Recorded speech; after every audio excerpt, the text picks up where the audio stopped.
Saya mau cari kerja, Bu. Apa aja? Maka ayo bikin kopi. Iya. Kalau mau kerja di warung, cuma bikin kopi, duduk-duduk, gampang kan? Tapi kalau kerja di warung, mesti ngelenggot sambil di pangku-pangku gitu, Bu. Kalau nggak di sini, kamu tahu mau kemana?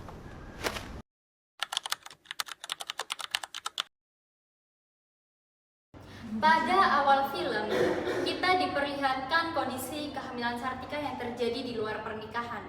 Dalam keadaan tertekan, ia mencari kehidupan baru di wilayah Pantura dan dirawat oleh wanita tua yang bernama Maya. Namun sayangnya, lingkungan tempat tinggal baru Maya begitu kotor dan kumuh, serta kondisi ekonomi yang memaksanya harus menjalani kehidupan kehamilan yang tidak ideal. Jika dilihat dari psikologi perkembangan, fase ini termasuk ke dalam perkembangan prenatal. Kondisi stres ibu, kekurangan gizi, minimnya dukungan sosial sangat mempengaruhi perkembangan janin, baik secara fisik maupun emosional. Hal ini menjadi fondasi penting untuk perkembangan anak di tahap selanjutnya. Setelah Sartika melahirkan, bayinya itu diberi nama Bayu. Nah, Bayu tidak tinggal di lingkungan yang layak. Ibunya yang bernama Sartika itu bekerja sebagai pelayan kopi pangku untuk bertahan hidup. Nah, kondisi ini itu membuat Bayu tidak mendapatkan nutrisi yang layak. Bahkan ia diberi air rebusan beras sebagai pengganti ASI. Nah, jika dilihat di psikologi perkembangan, kondisi ini sangat beresiko bagi perkembangan Bayu, baik perkembangan kognitif dan fisik. Namun, Sartika tetap memberikan kasih sayang secara konsisten kepada Bayu. Nah, kasih sayang inilah yang berperan penting dalam pembentukan ikatan emosional yang kuat antara ibu dan anak. Teori Erikson, pada tahap bayi-bayi itu berada pada fase trust versus mistrust. Meskipun perkembangan fisiknya itu kurang tercukupi, tetapi perkembangan secara emosional itu cukup tercukupi sehingga Bayu itu bisa menjadi anak yang patuh dan memiliki kedekatan dengan ibunya. Nah, ketika memasuki masa anak-anak, Bayu itu mulai mempertanyakan keberadaan ayahnya dan pekerjaan ibunya, yang menandakan perkembangan kognitif dan sosial yang semakin matang. Gilang adalah tokoh dalam film Pangku yang dimana di dalam filmnya dia bekerja sebagai kuli angkat untuk mengangkat ikan dari truk ke pelabuhannya ataupun sebaliknya. Dalam pekerjaannya dia sering banget lalai, karena kelalaian itu dia sering menerima kekerasan dari atasannya secara mental ataupun fisik.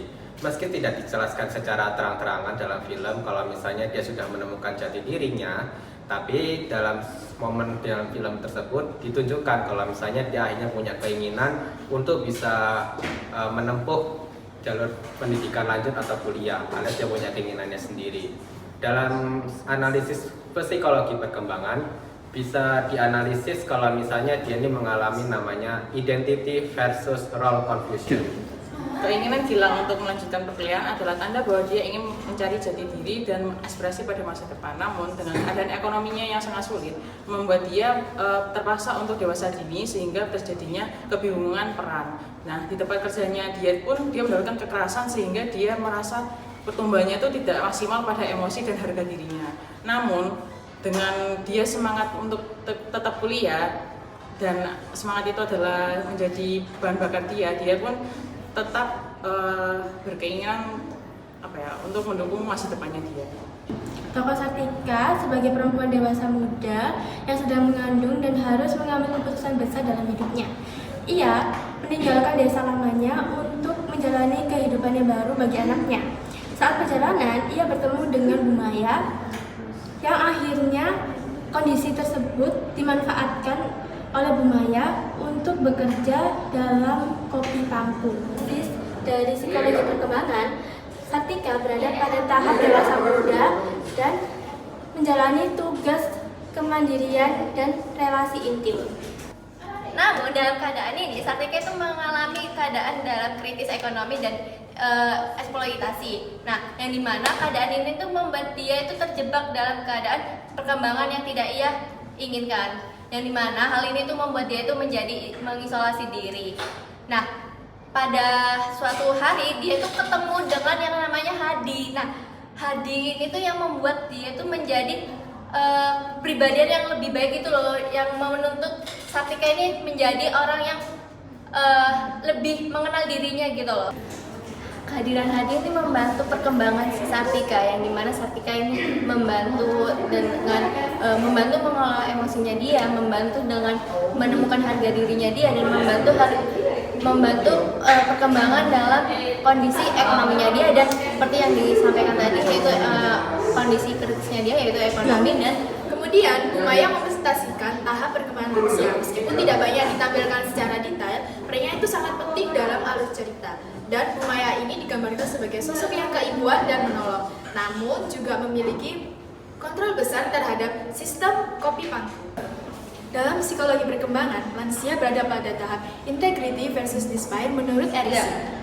Bumaya tampak berusaha mempertahankan peran dan kebermaknaan hidupnya melalui kendali sosial dan ekonomi. Namun cara ini juga menunjukkan adanya konflik batin dan ketakutan kehilangan peran di usia lanjut. Peran Bumaya tidak hanya mempengaruhi dirinya sendiri, tetapi juga mempengaruhi perkembangan psikologis pada generasi yang lebih muda, terutama pada Sartika dan Bayu. Bu kok cari uangnya sampai malam terus?